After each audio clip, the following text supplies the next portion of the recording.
Let's focus our attention on number 2 tonight. And then again, as I said earlier, number 3 is in the morning.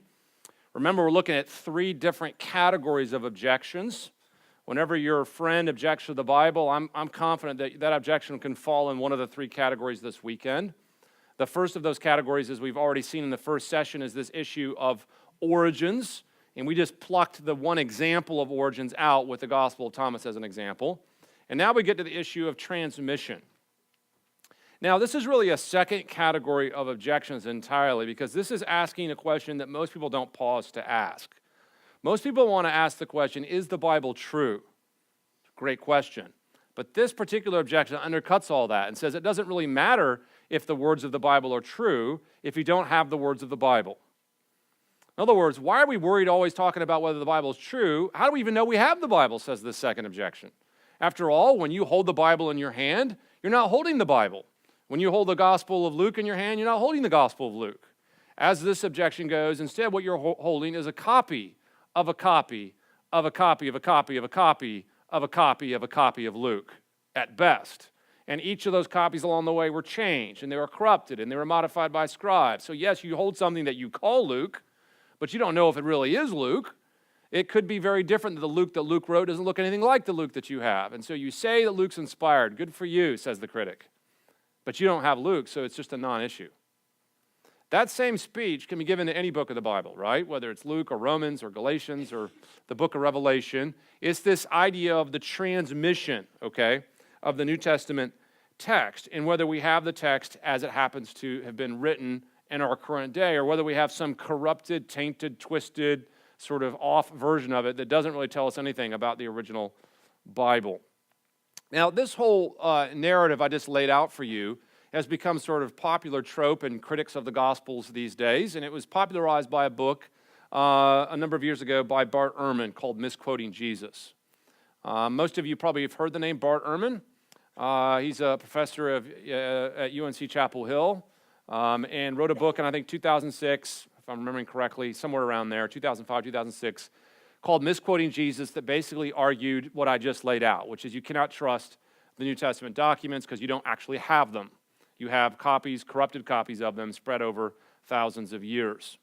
That book actually ended up becoming a New York Times bestseller, which is stunning when you think about it. A book on textual criticism becoming a New York Times bestseller. I'm thinking, how in the world did that happen? It happened, I think, for many reasons, but one of the things that, of course, sells books is when you try to sort of come up with ideas that all that you thought you knew is not true, those kinds of books. Those are real popular. If you write a book that says everything that you already believe is true, no one wants to buy those books. I've figured that out, trust me.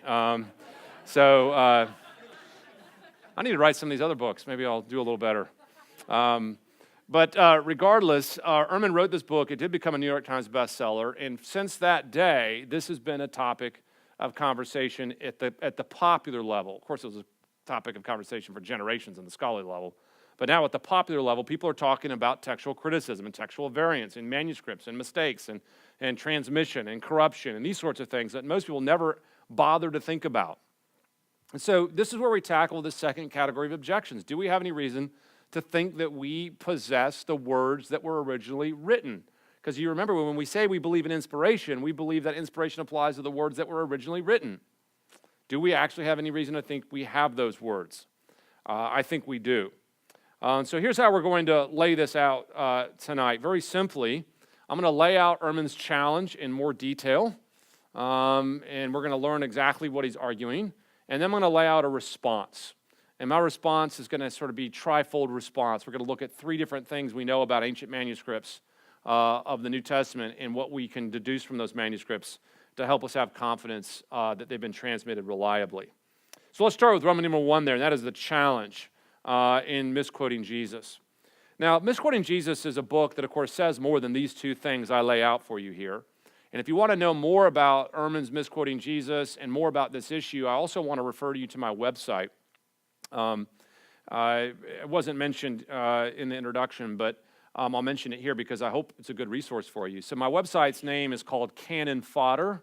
And by the way, that's Cannon with 1 N, or you'll miss the pun if you don't know that. And of course, once you have to explain a joke, it's no longer funny, so it's already left it there. But Canon Fodder is the name of the website, and I deal with issues related to canon, but also text and textual criticism. I have a section on there on book reviews, and I have a review of Ehrman's Misquoting Jesus up there if you want to go more into detail on that. But here's the two major claims. And by the way, I have topics, other stuff on the website that covers a lot of the material this weekend. I talk about canon, text, transmission, content, theology, diversity, etc. And you can go on there and look under the article index and look for what topic is of interest to you. So I hope that's a helpful resource. The reason I started that website is because I realized that some people just never read a book that I wrote. I hope that's not you, but if that is you, you can go read the website. I try to digest a lot of that material in bite-sized form. Okay, so Ehrman's book has two main challenges in it amongst many others. Let me just lay out what they are. First is a comment about Christian scribes, okay? Ehrman makes the argument that Christians, we can't trust the New Testament manuscripts because Christianity had no infrastructure by which to copy manuscripts reliably. If you're going to have a reliable manuscript process, you have to have reliable scribes to copy manuscripts. In other words, you have to have a scribal infrastructure, scribal culture, scribal community that knows what it's doing, that's professional, can get the job done well. And Ehrman says that's not what you have in early Christianity. In fact, what you have in early Christianity is a bunch of amateurs, he claims. That Christian scribes didn't know what they were doing. They made a lot of mistakes. They were rookies. In fact, he even makes the argument at one point that there were Christian scribes who couldn't even read and were still trying to copy ancient manuscripts. And so he makes the case that the scribal infrastructure of early Christianity just wasn't up to the challenge. Now, I'm going to respond to that in due time, but let me mention the second claim he makes, and that is about the number of textual variants. Ehrman makes a stunning numerical claim in his book, and he repeats this throughout lectures he gives all over the country, but he says it in his books, and he claims there's more variations in the New Testament manuscripts than there are words in the New Testament. What is a textual variation? A textual variation is when you lay out two manuscripts side by side and you realize that one is different from the other. So let's imagine we have two copies of Galatians, and we lay them out one side by side, and we realize the scribe in one place wrote one word, but then in the other manuscript, a different word appears there. That's a difference or a variation. Those are called textual variations, and they have to do with handwritten manuscripts. Every time I use the word manuscript in this lecture, I'm talking about a handwritten Greek copy of the New Testament that precedes Gutenberg, right? When Gutenberg comes, there's no longer need for handwritten copies in the same way, and so we usually stop our counting process at that particular time. Well, Ehrman makes a stunning claim, and that is there's between 200,000 and 400,000 textual variations in our manuscript tradition, more than there are words in the New Testament. Now, that's a scary stat. You'll hear that stat and go, well, I guess we could just close up shop.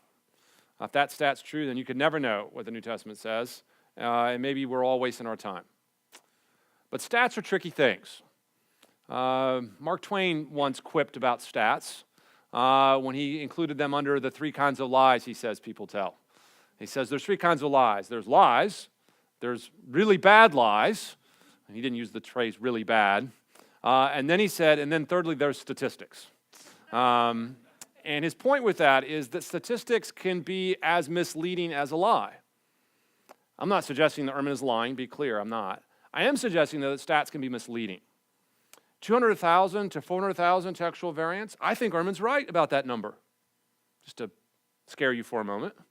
You're thinking, I thought you were supposed to say you disagree with him. I don't disagree about that number. I disagree about the meaning of that number, which we'll come back to in a moment. That's the challenge, and the sort of nuts and bolts of this challenge is, therefore, what you believe about the New Testament just doesn't have any foundation. It's just floating in thin air. When you say you believe in this particular teaching of Jesus, what if he didn't say it? If you believe in this particular truth from Paul, what if it wasn't really there? And what you've been banking on all these years just is a myth. Now, of course, if he's right, then and we can't know what those words were, then we do have a serious problem within Christianity. But I want to argue here that actually we have very good reasons to know what these words are. So let's look at Roman numeral 2, and here's where I'm just going to make my response to Ehrman's case by laying out three different facets of what we know about New Testament manuscripts, just to help you see why we think we can know what these manuscripts really do say. And I think this is the kind of case, I hope, once again, that you can kind of repeat back, if you will, to folks, at least as much as you can remember it, in conversations where this might come up. So let's talk about these three things one at a time. We begin with the quantity of manuscripts. One of the things that's noteworthy about the reliability of the New Testament is we stand in a very good position as it pertains to the number of manuscripts we have. Now, people may wonder, well, why does it matter how many manuscripts you have of any document of antiquity? Well, it matters a lot, actually. In the copying process, the more manuscripts you have of a particular document, the more you can compare them to one another. And this allows you to do something very important, and that is that you can see if and where the text is changed. Moreover, it doesn't just allow you to see when and where the text has changed, it also gives you a great reassurance if you have a lot of manuscripts that the original text is probably in there somewhere. Okay? Think about it for a moment. What if we had a copy of, say, the Gospel of Mark, and we only had one? Imagine we just had, in the entire ancient world, all we had was one copy of the Gospel of Mark. Now, by the way, you might think, well, that's kind of scary. Actually, we have a lot of documents from history we only have one copy of, just as a side note.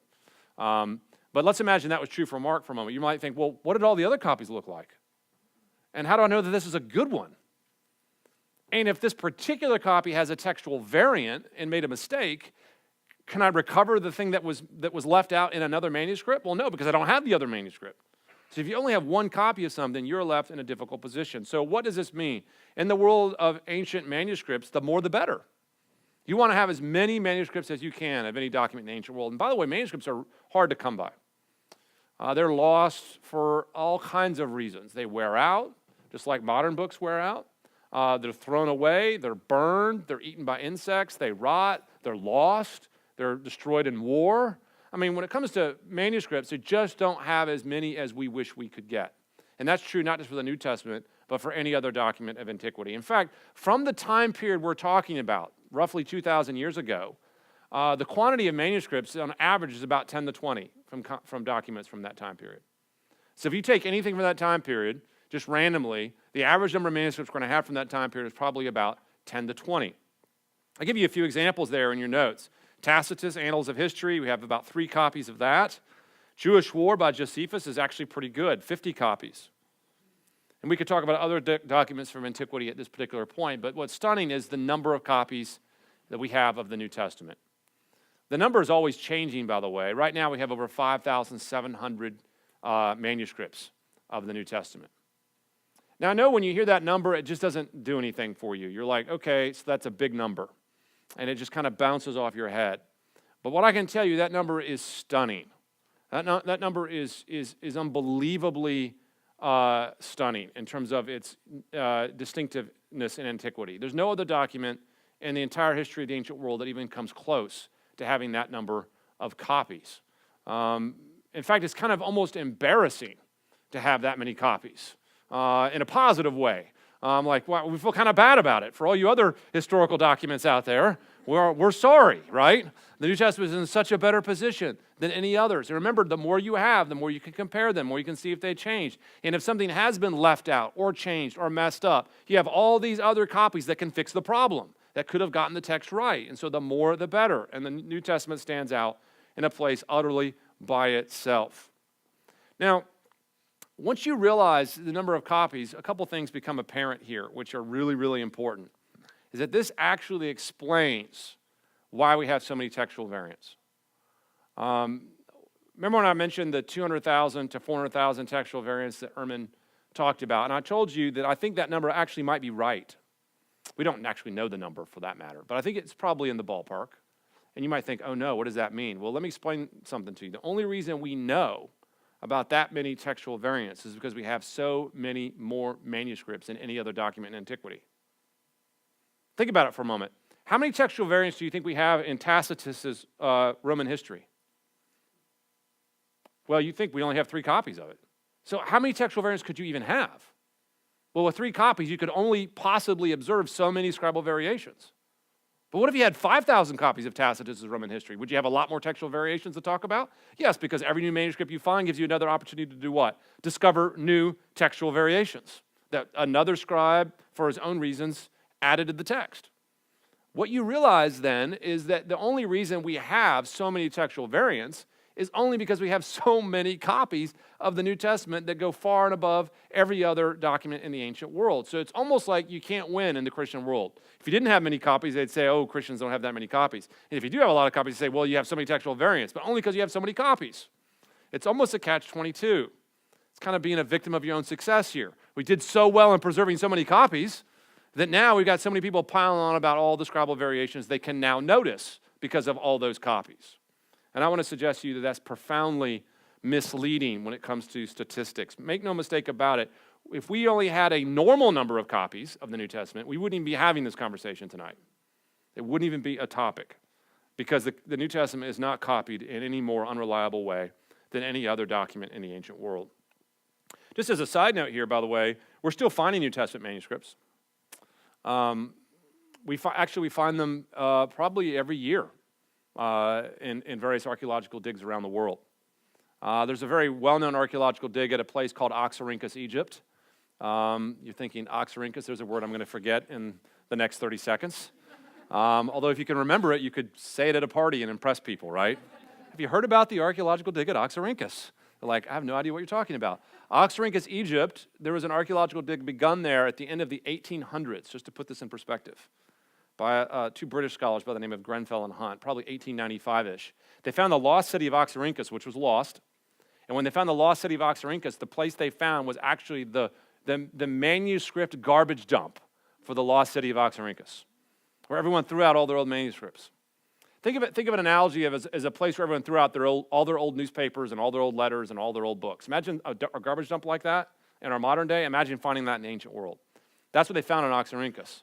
And since the late 1800s, they have had an active dig in Oxyrhynchus to this day, where they're finding just thousands and thousands of manuscripts of all kinds of writings, Homer, Plato, personal letters, what's called documentary papyri, and so on. And, of course, they also find biblical texts, Old and New Testament, and, of course, lots of New Testament manuscripts. In fact, a good number of our New Testament manuscripts actually come from Oxyrhynchus. And every so often, usually every year or a couple years, they'll come out with a new volume of the Oxyrhynchus papyri, which I'm sure you're rushing out to the bookstore to buy as soon as it comes out. But if you did, you would find new copies of Romans, Galatians, John, Matthew, and so on in there. And people ask me all the time, hold on a second. If we're finding new manuscripts every year, why don't we ever hear about it? Why does it make it on the ABC News or something like that? Why isn't it all over the web? Here's the answer. It's because when they find a new manuscript to say John or Mark or what have you, it looks just the same as every other manuscript they've found. I asked my students, do you think if they found a copy of, say, Luke that was radically different than the Luke you're reading, do you think that would make it to the evening news? The answer is absolutely. You can be assured that as we continue to find manuscripts, what you'll find is the consistency becomes very apparent the further we go down the line. All right, let's look at a second thing about our manuscripts, not just the quantity, but the date. Here's the dream of text critics. The dream of text critics is you don't just want a lot of manuscripts, you also want manuscripts that are early, right, to the original publication of the document. In other words, if you have a copy of something, you want it to be copied as close to the original publication of that document as you can possibly get. So let's say that Matthew was written in 60 A.D., we want a manuscript as close to 60 A.D. as we can. Why? Because the less gap of time you have in a manuscript, the better. Think about it for a moment. What if our earliest copy of Matthew was 800 A.D.? We couldn't get any further back in time than 800 A.D. in terms of a copy of Matthew. We know Matthew was written in the first century, but our earliest copy is 800 A.D. You're thinking, man, that's not good. Like 700 years in there of copying going on, 700 years of change, and all I've got is something in 800 AD to tell me, what Matthew's like. How do I know Matthew hasn't changed in all that amount of time? You might think that's not good. In fact, you might think that's so bad we couldn't know anything about a book. Here's the thing to realize is that gap of time, 800 years, is about average for documents from the first century. In fact, I've included that in your notes, a few examples. Tacitus's Roman history, it's about 800-year gap. Written around 100, or earliest copies from the 9th century. It's about exactly an 800-year gap. The Jewish War is about a 900-year gap. Now, you might think, how many people are upset or worried about the content of Jewish War or Tacitus's Roman history? But yet we have almost a 1,000-year gap in between these two manuscripts and their earliest copy. Now, you think about that, what we would really like is to get as close as possible. Now, In the ancient world, the further back you go, what do you face with? The further back in time you go, you just have less manuscripts, right? Because they have more time to wear out. So if you went back, 500 years, you'd find a certain amount. 800 years, you'd find a certain amount. The further back you go, the less you have. But what's stunning about the New Testament is, once again, that gap closes. We have a good number of manuscripts of the New Testament, even from the 2nd century. I'll give you a few examples here in your notes. One of our earliest manuscripts, of course, was this little manuscript by the name of P52, which is a copy of the Gospel of John from about 125 AD, found in Egypt. Now, you have to realize that Gospel of John was probably written around 80 or 90 AD in Ephesus, and we found a copy from 125 in Egypt. That's an amazing fact. One is it's only about a 35-plus year gap, and then also it's clear across the empire. That's a stunning reality. Now, in our little world, 35 years is just, it might seem like a long time in our lives, right? Some of you weren't even alive 35 years ago, right? Some of you wish that you could remember past 35 years ago. But in the world of antiquity, a 35-year gap between a manuscript copy and when it was written from 2,000 years ago is stunningly small. There's nothing that even comes close. And it's not just P52. I have a class I do at seminary where we look at a manuscript called P66, which is almost a complete copy of John from the 2nd century. It's almost complete. And what's amazing about P66 is that the front page of John with the title's intact, which is really rare in the ancient world, because when books wear out, what's the pages that always wear out first on books? The front and back, right? The cover. First pages and the last pages are always the ones that wear out first, even in the books you have. Same is true in the ancient world, but in this copy of John, we actually have the prologue 100% intact. And in my Greek class, my students read it, because we have a spot where we read it from P66 in class, and they're like, this is exactly the same as our prologue now. And they're always amazed, even though they knew it and believed it, that here's a manuscript that's nearly a complete copy of John from the 2nd century. I can tell you that gap of time is so small that it's utterly irrelevant. It's negligible. You can't have the kind of massive changes that Ehrman needs in that small a gap of time. And it's not just John. We have many copies of John, Matthew. One of the books we have a lot of copies of from the 2nd century is Revelation. We have a number of these types of books from the 2nd century. And so the date of the manuscripts becomes very important to us when we think about why we can trust these things. Let's look now at the third thing we find about our manuscripts, and that is something about the quality of them. So we have a lot of them, and we have a lot of them that are dated to an early time, so that gap between when they were originally written and our earliest copy is small. But there's another question lingering out there, and that is, well, are they any good, though? Right? I mean, maybe I have a lot of really bad copies. Maybe I have a lot of very early but very lousy copies, right? In other words, I could have 5,700 just terrible copies. Even if a bunch of those are from the early centuries, they could be bad too. In other words, what's the quality of these manuscripts like? So let's say a word about that. There's so much to say on this point, but I'm just going to try to highlight a few things. The first thing I want to say about the quality is something about the textual variance. What kind of changes do we find in our manuscripts? What's encouraging about our manuscripts when we look at them is that we can see evidence in them that they've been very carefully copied. I'll get into more of this in a moment, but for now, there's a number of things we see in our manuscripts that tell us this. One is the way they were corrected. They have a whole system in the ancient scribal world of not just copying a text, but going back over that text carefully, meticulously, seeing any mistakes they had, and then correcting those mistakes carefully. Moreover, we see a number of manuscripts where the corrections come in a second scribal hand, suggesting that the copying is done in groups. We have one scribe do the main copy, and then you have another set of eyes on that text checking the work, so to speak. What you see then is probably evidence for early scriptoriums within Christianity where these kinds of copying is taking place. The other thing I'll say here about the kind of changes in our manuscripts is we have to ask the question of not just how many there are, but what kind of changes they are. Ehrman's 200,000 to 400,000 number is a stunning number, but it's vastly mitigated already by what we said. You only know about that many because of the manuscripts. But it's also vastly mitigated by another fact, and that is that the vast majority of those 200,000 variants are utterly irrelevant for knowing the original meaning of the New Testament. In other words, they're the kind of changes that don't have any effect on the text at all. I cover this in my book, The Heresy of Orthodoxy, in the last chapter for those of you who want to read more about it, but I'll just mention one thing here, and that is the vast majority of these textual variations are spelling errors. They're mistakes in the way they spell words. In case that makes you feel any better, people in the ancient world couldn't spell much better than we can in the modern world, right?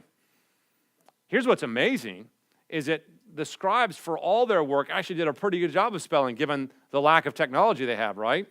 When I see a spelling error in a paper in my classes today, I'm fairly intolerant about it. Why? Because you had every chance to get this right. You had like a computer yelling at you and putting red underlines under this. And I mean, you have every reason not to miss spelling mistakes here, but in the ancient world, you could almost give these guys a break.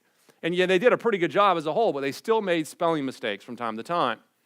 And this shouldn't surprise us. But as you know, spelling mistakes aren't going to change the meaning of a text. You don't read a text and find a spelling error and go, well, I guess I'm chucking this in the trash. It's no good at all. When's the last time you read a newspaper and found an error? I bet you have, and I bet you had recently. If you're sitting down in the morning, does anyone even read newspapers anymore? I don't know. But if you're reading the newspaper in the morning, you notice a typo, do you think, well, this whole thing's shot. I'm just throwing this in that this is completely unreliable. No, you think, well, they made a mistake. And you know what you do? You intuitively correct it on the fly. You can do a little on-site textual criticism where you look at it and go, well, I know what they meant here. I can see where the mistake happened. I know how to correct this. It doesn't actually change your ability to know what the text said. The other day when I was walking down the hallway at night, my kids have this time in bed at night before their sleep, and they're reading. This was a couple years ago, but I was walking by my son John's room. He's now almost 14, but I'm walking by his room. It's maybe 10 o'clock at night, and he's in there reading, and he said, Dad, come in here. So I was like, all right. So I walked in, and he goes, I found a mistake in this book. Now, my son was reading a book that had sold so many millions of copies that I don't even want to try to put a number on it. We're talking about millions and millions and millions and millions of copies. Probably one of the best-selling books ever. And he said, Dad, I found a mistake. And in my mind, I'm saying, no, you didn't. In my mind, I'm thinking, oh, son, you think you found a mistake. But do you have any idea how many editors have been over that book? You have any idea how many professionals have looked at that book? You have any idea how many editions of that book have gone out? How many computers have scanned that book? What is the statistical chance that my 13-year-old son lying in bed one night found a mistake that no one else could find? Now, of course, I didn't say any of this out loud, just so you know. You're thinking, I hate to be his son, right? No, I'm thinking this in my head. I'm like, well, John, show me what you found. And what he did is he showed me a legitimate mistake in this book. I could not believe it. I looked at it, and I thought, there's no way this is there. And he showed me, he goes, this is a mistake, and it really was. I thought I probably should have wrote a letter to the publisher. I maybe have gotten some reward or something, I don't know. But I put the book down, and as I left the room, I thought to myself, that's not that different than the way it works with our manuscripts. You find an error, you just keep reading. It doesn't actually affect the meaning of the text. Even a book as meticulous as that made a mistake, but it doesn't change the tenor of the story in the slightest. Here's the other thing I want to notice about quality of manuscripts, and that is, what do we know about early Christian scribes? This is an interesting question. Do we have any evidence that scribes and early Christianity knew what they were doing? Actually, we have a good bit of evidence on this score. One of the things I don't even mention in your notes is early Christian scribal handwriting, what's known as paleography.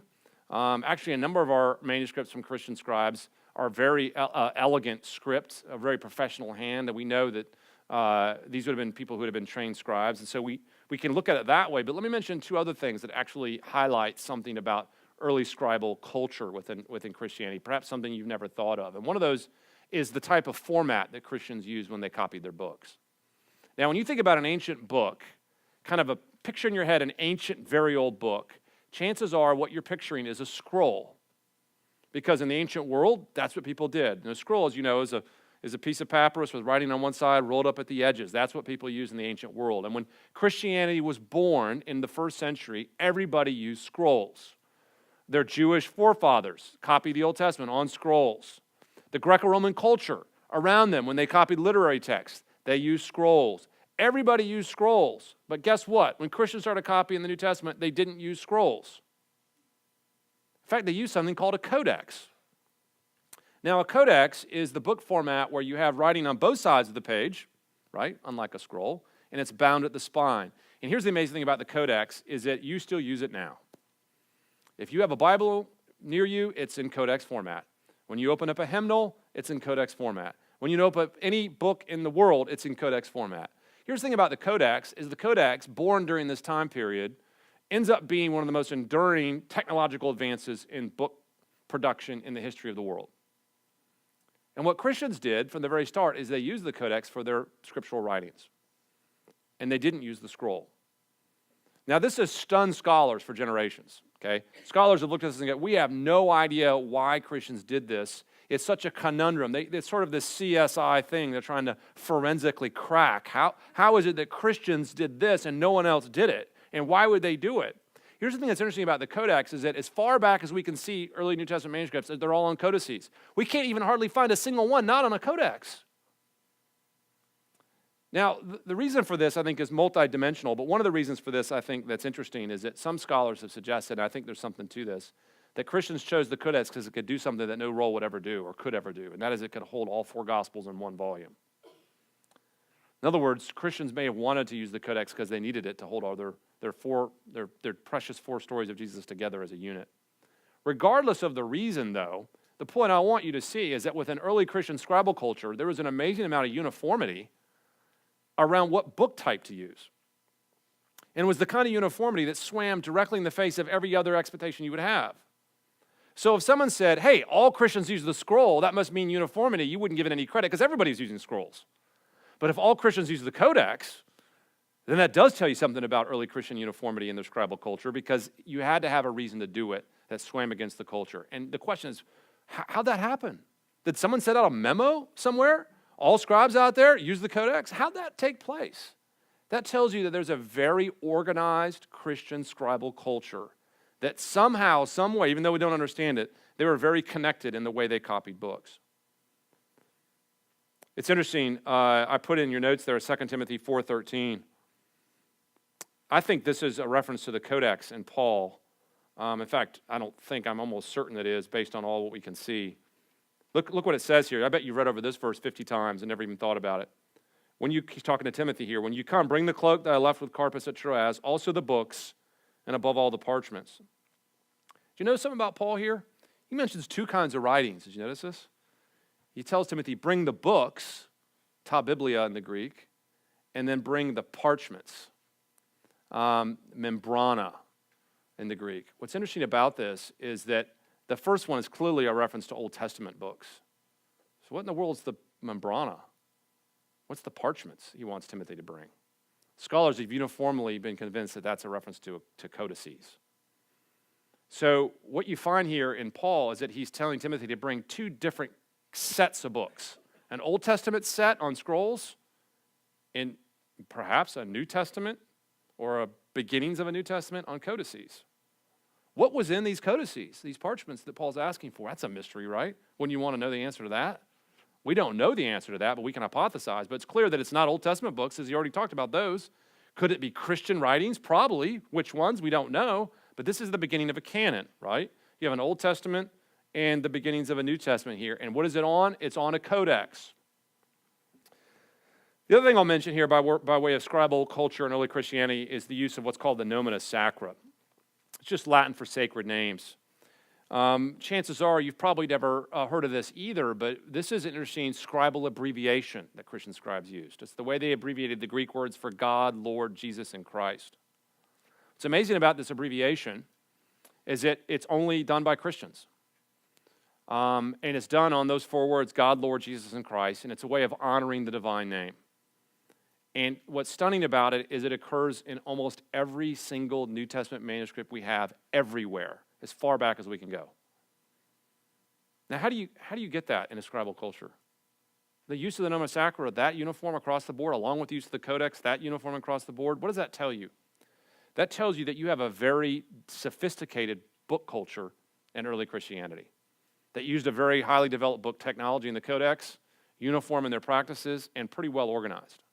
You combine that with very good handwriting in a number of early New Testament manuscripts and a number of other features we've already talked about, you have a scribal culture that can copy books. And not only can they copy books, they can copy them well and accurately. What does that mean? That means Ehrman's claim here that, hey, Christian scribal culture was a bunch of amateurs who didn't know how to copy books. That's simply not borne out by the evidence. From what we can see by the manuscripts, that's not true. The manuscripts tell us that the guys that were copying these books knew what they were doing in terms of scribal production. Now, wrapping up this second talk then, we've tackled this issue of transmission in Ehrman's case just very simply. He's saying, look, it's so much corruption's entered into the text, you could never know what it says. Our answer is, well, no, we can't know what it says. We have enough copies, we have enough early copies, and we have enough confidence in the scribal culture, and when we look at the actual changes that take place, we can see that most of those are meaningless variants that have no effect on the meaning of the text, and we can actually have a high level of confidence that the words we have are the words that were originally written. You have to realize that when God gave his word, he gave his word through normal historical channels, and I want you to get this today. People get hung up by textual variations and scribal changes, and my answer to them is, well, what do you expect to happen if God's going to give his book through normal historical channels? Is God going to retroactively send the Gutenberg printing press back to the first century miraculously so they could run off books then? Well, if he's going to do that, why not just lower the Bible from heaven on golden tablets, right? Like the angel Moroni in the Book of Mormon. Just lower them from heaven and it's all done. You don't need earthly scribes. For whatever providential reasons, God gave his books in real time, real space, real history to be copied in the normal processes. And in the normal processes, you're going to have scribal variations. If you tried to copy something, you would have scribal variations. Here's the trick. None of that should surprise us. What you should be grateful for is that even though that's true, God has preserved our text historically so well that we can have a lot of confidence that what we're reading are the words that were written by the earliest authors. Okay, we're at the point where we're going to do some Q&A.